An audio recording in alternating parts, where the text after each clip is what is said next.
அஹ்லாக்க கடைபிடிங்க. உலகமே உங்களுக்கு எதிராக இருந்தாலும் நீங்க அஹ்லாக்ல மாறிடக்கூடாது.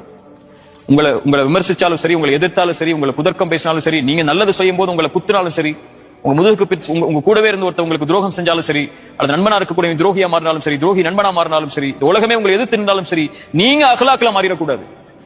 யூதன் வந்து ரசூலுல்லாஹ்வுடைய சட்டையை பிடிச்ச போது உமர் ரசூலுல்லாஹி ஸல்லல்லாஹு அலைஹி வஸல்லம் தடுத்தாங்க. அவர்கிட்ட சொன்னாங்க, உமரே உன்னிடத்திலிருந்து நான் இதை எதிர்பார்க்கலன்னாங்க.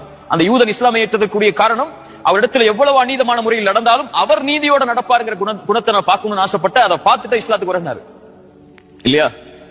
ரசூலுல்லாஹ்வுடைய குணத்தில் அது மிக முக்கியமானது. யார் உங்களிடத்தில் அல்லது நீங்க யார் உங்களுக்கு எதிராக நிற்கும் போதும் அநீதமான முறையிலேயே குணத்துக்கு மாற்றமாவோ இஸ்லாமுடைய முறைக்கு மாற்றமாவோ நடந்தாலும், அது உங்களுடைய மனைவியா இருந்தாலும், உங்க பிள்ளைகளா இருந்தாலும், உங்க எதிரியா இருந்தாலும், உங்க நண்பனா இருந்தாலும், உங்க பெற்றோரா இருந்தாலும், நீங்க எப்படி நடக்கிறீங்கன்னு அல்லாஹ் பார்க்க போறான். அவர் ஏன் நடந்தாரு, நீங்க அதுக்கு பகரமா நடக்கலையா நல்லா கேட்க போறது இல்ல.